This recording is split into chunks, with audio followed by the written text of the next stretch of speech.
Test au coronavirus, la stratégie belge va évoluer le lundi 13 avril. La question des tests est lancinante. On ne teste pas assez, le ministre de Baquet promet 10 000 tests quotidiens depuis le 25 mars, mais hier 8 avril, seulement 4 300 tests ont été réalisés.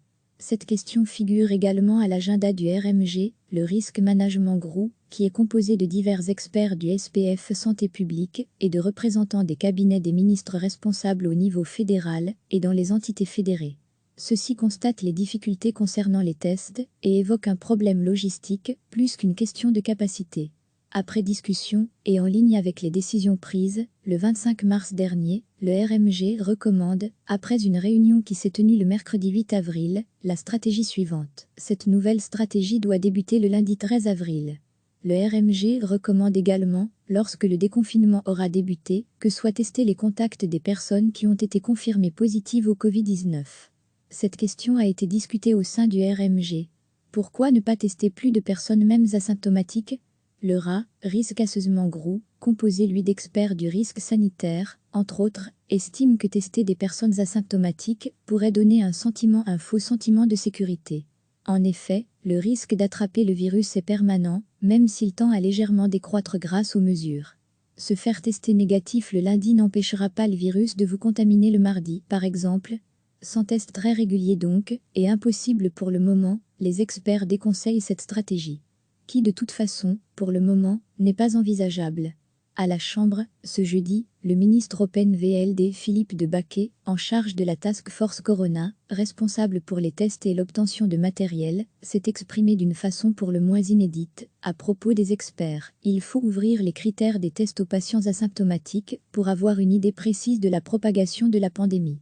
Depuis cette tribune, je lance un appel aux experts pour revoir leur avis et voir comment ces 10 000 tests, dont nous disposons, peuvent être effectués dans les meilleurs délais.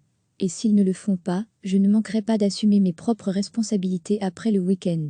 Il n'est pas courant qu'un membre du gouvernement questionne publiquement le RMG. Et la conclusion est claire, Philippe de Baquet fera effectuer des tests, même sans accord des experts. Un autre responsable politique habitué de ces réunions nous expliquait en début d'après-midi, sous couvert d'anonymat, la même chose, il faut tester les asymptomatiques. Ceux qui ont des symptômes, on sait, 95% sont infectés.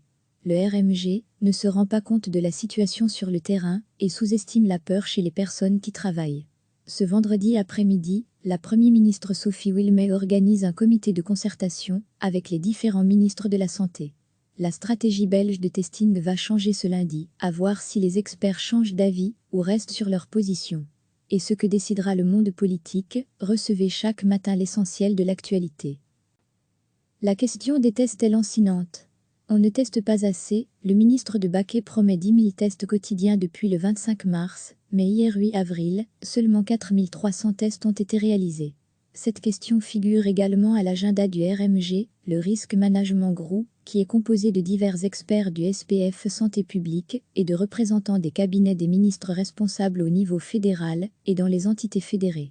Ceux-ci constatent les difficultés concernant les tests et évoquent un problème logistique plus qu'une question de capacité.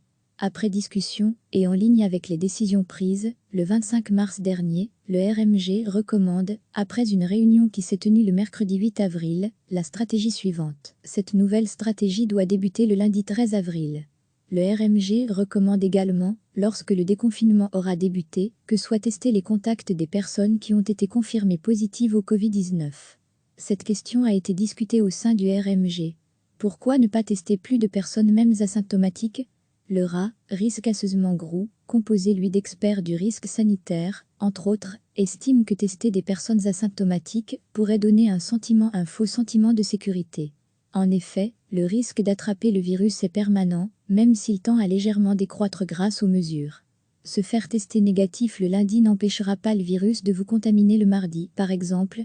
Sans test très régulier donc, et impossible pour le moment, les experts déconseillent cette stratégie, qui de toute façon, pour le moment, n'est pas envisageable.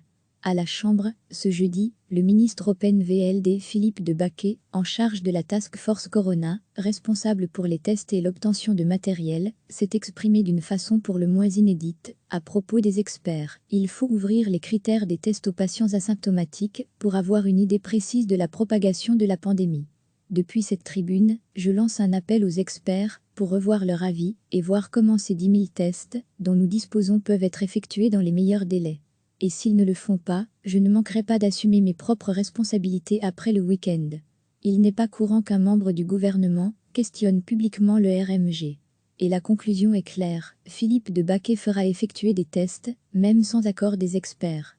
Un autre responsable politique habitué de ces réunions nous expliquait en début d'après-midi, sous couvert d'anonymat, la même chose, il faut tester les asymptomatiques. Ceux qui ont des symptômes, on sait, 95% sont infectés. Le RMG ne se rend pas compte de la situation sur le terrain et sous-estime la peur chez les personnes qui travaillent. Ce vendredi après-midi, la Première ministre Sophie Wilmès organise un comité de concertation avec les différents ministres de la Santé. La stratégie belge de testing va changer ce lundi, à voir si les experts changent d'avis ou restent sur leur position. Et ce que décidera le monde politique? Cliquez sur s'abonner pour recevoir les dernières nouvelles.